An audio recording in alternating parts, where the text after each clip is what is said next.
I gave her everything, and she used it to sleep with her professor. I sold my bike so she could follow her dream. Then I found her email. Can't wait to spend the weekend with you. He still has no idea. So I packed her bags and taped the truth on top. She told me she needed clarity. So I sold my motorcycle to help pay off her student loans, because that's what you do when you love someone and they say they're drowning. Turns out, she needed the clarity to decide whether to stay with me or run off with her professor. Spoiler, she chose the professor. I didn't even find out from her. I found out from an airline confirmation email on our shared iPad. 2 round-trip tickets, 1 hotel room, and a thank you message from her to him that ended with, "Can't wait to spend the weekend with you." He still has no idea. That's when I stopped being her safety net and started being her karma. But I'm getting ahead of myself. Let me take you back to how this all began. Back when I still thought selling the bike was the hardest decision I'd ever have to make. I sold the one thing I loved most to help the person I loved even more, and she used it to pay for a hotel room with her professor. The last time I ever saw my motorcycle, it was parked in front of the pawn shop down on Hawthorne. That black Kawasaki meant everything to me. I bought it with the first real paycheck I earned after high school, right before life got complicated. It was freedom. It was therapy. On days when the world was just too loud, I'd put on my helmet, hit the road, and leave everything behind for a while. But when you're in love, the things you hold sacred start to blur. You start telling yourself, she matters more. It's just a machine. You can always buy another one. Her name was Jessica. I met her when I was 24, and she was a barista trying to finish a degree in psychology. She had this wild, chaotic energy, like she was always halfway between laughing and storming off. I was calm, quiet, steady. Somehow, we balanced each other out. Or at least I thought we did. Jessica had student debt coming out of her ears. She came from a rough background, never had family to help her. I respected that. She worked weekends, took night classes, and still somehow pulled top grades. She said she wanted to become a counselor one day, maybe help kids who went through what she did. It was hard not to admire that kind of drive. I wasn't rich, not by any stretch. I worked at a car repair shop during the week and picked up extra hours as a delivery driver on weekends. But I didn't mind grinding a little harder if it meant making things easier for her. I believed in her. I believed in us. Then came the day she sat on the couch across from me, fiddling with the sleeve of her hoodie like she was scared to say what was on her mind. She told me she got accepted into a graduate program, a good one. It was her dream, but it came with a price. Between classes, books, and unpaid practicum hours, she couldn't work anymore. She'd lose her income. She'd have to take on more loans just to stay afloat. She looked up at me with these tired, glassy eyes and said, "I don't want to drown in debt forever. I just need help getting through the next year. Just enough to buy time." I didn't even hesitate. I told her I'd figure it out. For the next few weeks, I ran myself into the ground. Took every extra shift I could find. Skipped meals. Slept in my car between deliveries more than once. But it still wasn't enough. The number she needed was too high, and rent wasn't getting any cheaper. So I sold the bike. I didn't tell her at first. I just handed her the money in an envelope and said, "Here. I hope this helps." She blinked, stunned. Asked me where it came from.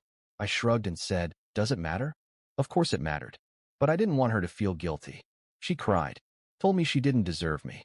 Said she'd pay me back 1,000 times over.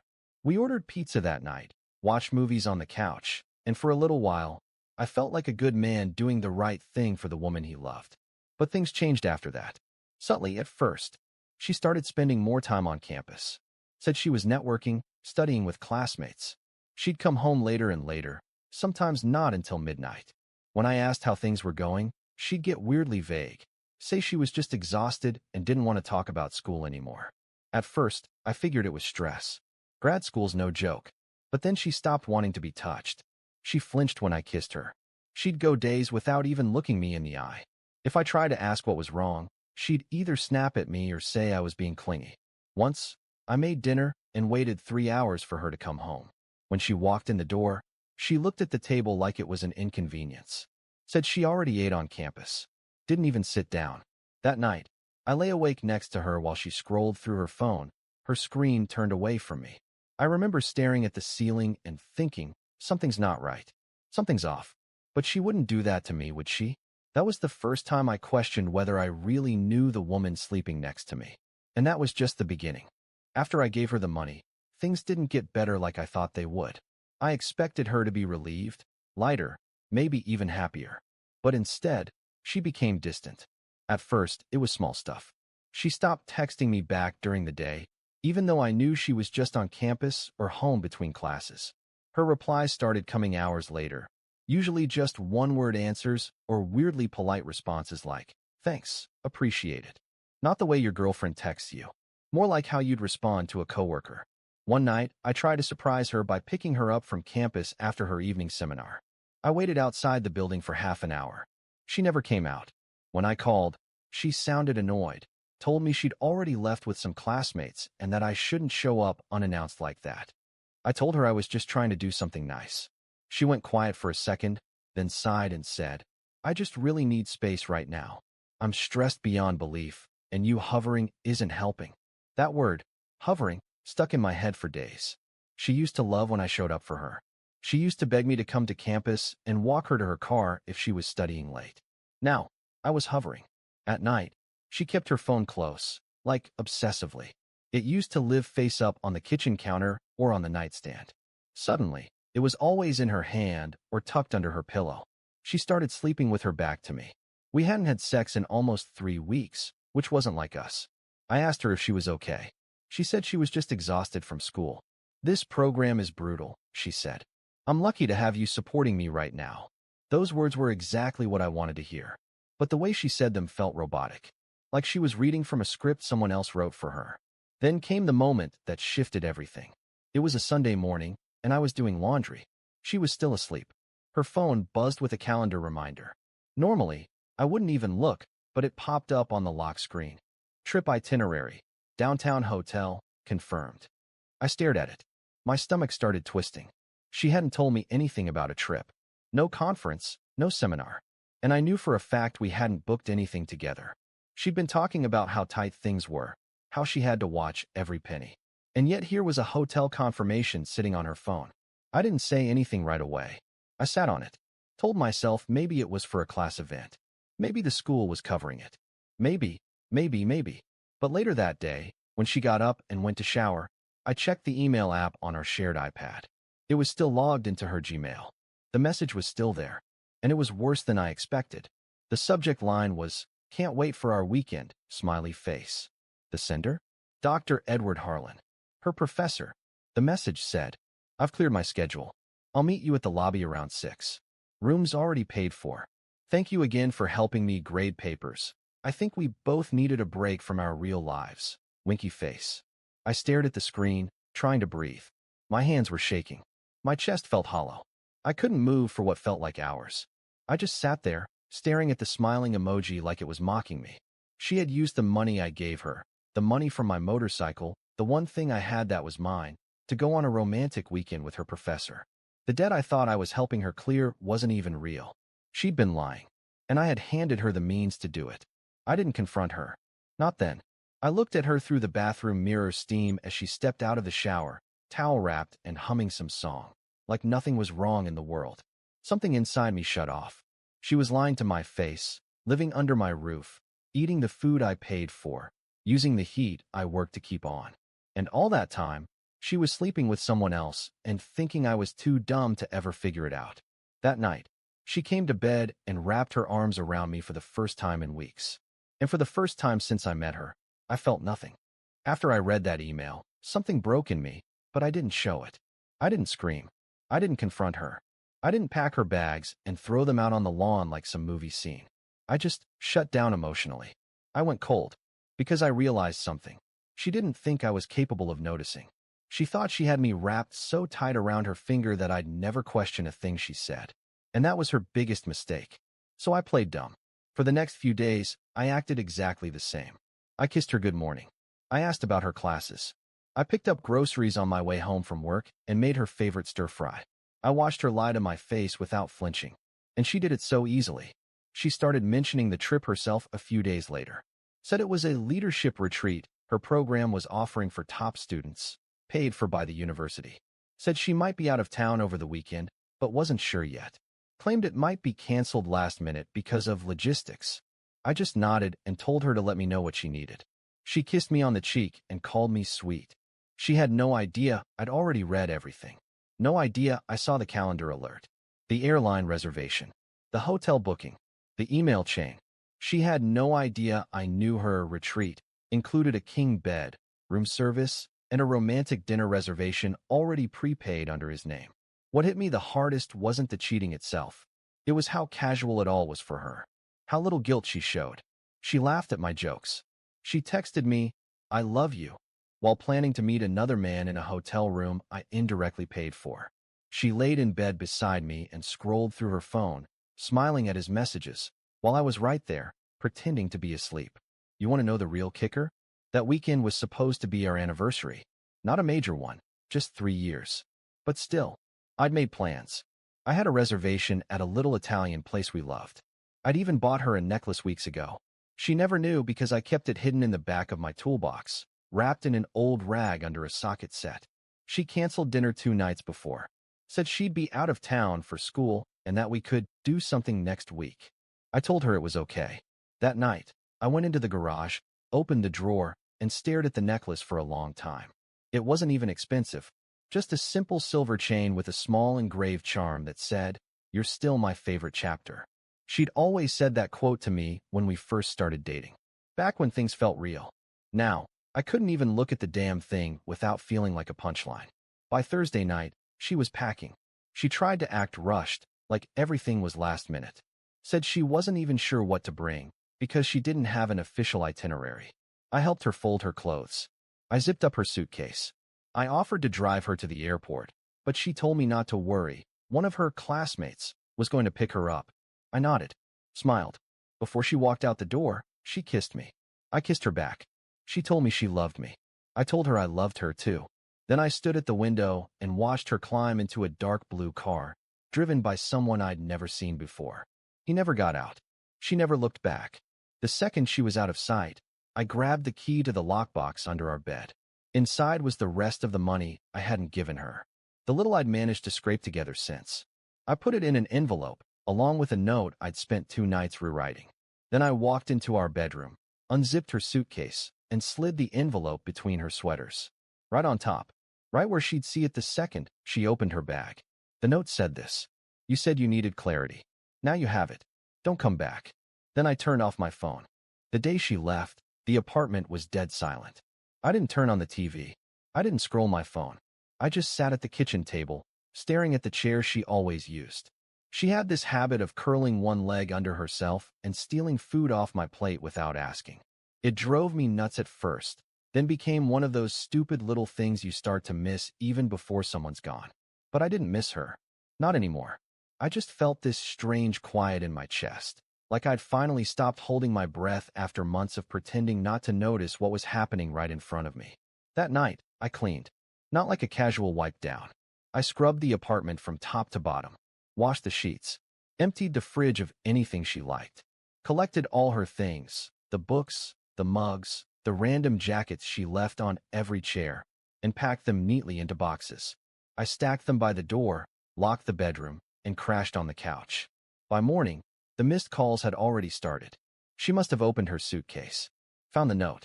The first call came around 9:13 a.m. Then another one at 9:15. A third at 9:19. Then a long pause. At 10:04, I got a text. "What is this? What the hell is this supposed to mean?" I didn't respond. At 10:20, a voicemail. "Please tell me this is a joke. Are you serious right now?" At 11:30, "You're being insane. Just answer your phone. We can talk about this." By noon, the tone had changed completely. "I can't believe you do this to me while I'm out here. You knew how important this trip was for me. You've just ruined everything." I laughed when I read that one. She wasn't sorry. She wasn't hurt. She was angry that I pulled the rug out from under her fantasy weekend. The only thing she really cared about was how I had the audacity to not play along. By 1 p.m., her mom was texting me. "She's having a breakdown. She says you left some kind of letter.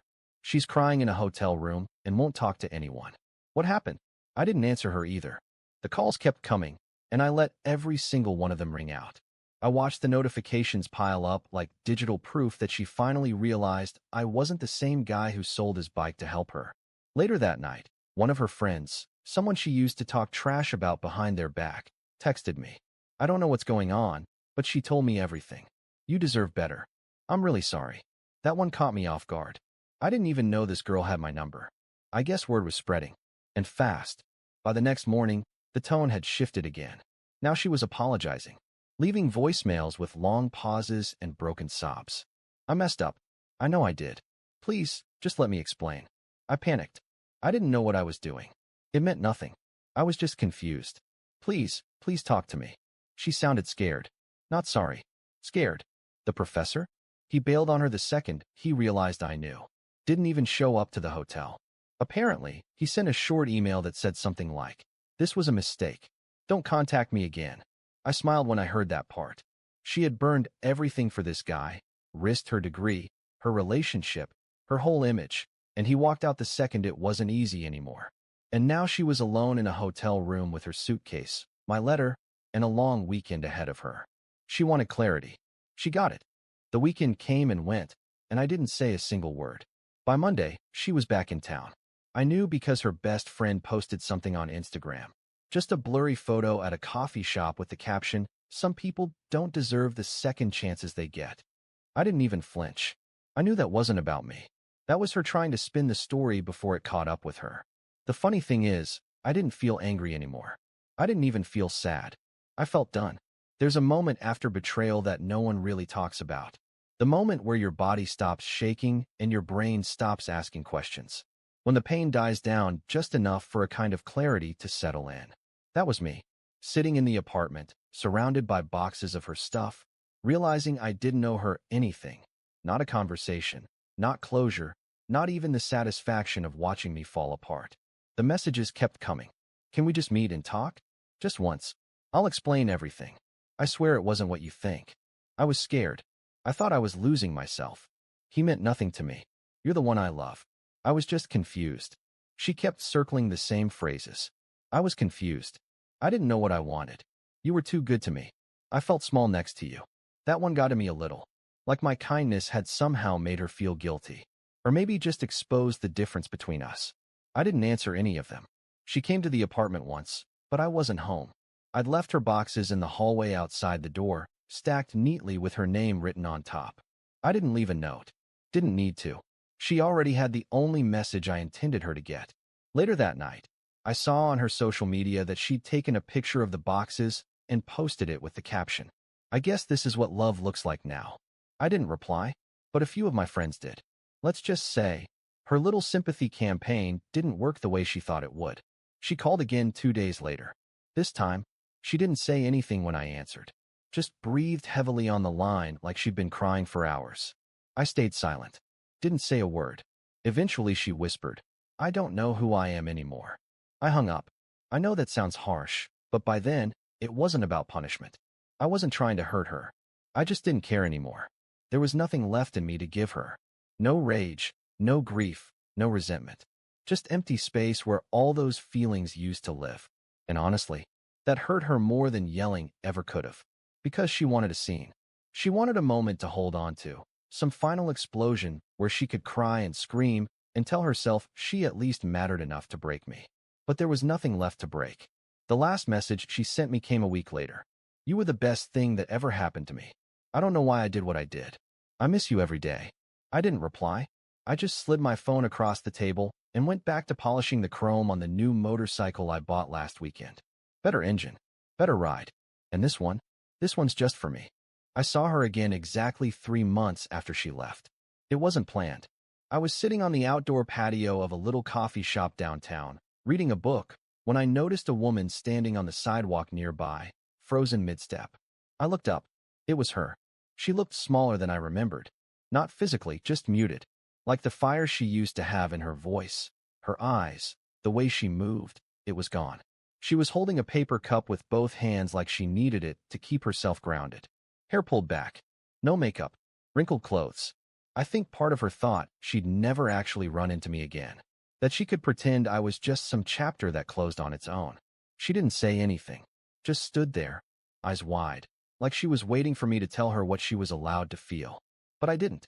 I didn't smile. I didn't wave. I didn't even flinch. I held her gaze for a moment, then calmly turned the page of my book and went back to reading. A minute later, she walked away. That was the last time I ever saw her. There's something people don't understand about betrayal until they go through it. It doesn't just hurt you. It rewrites you.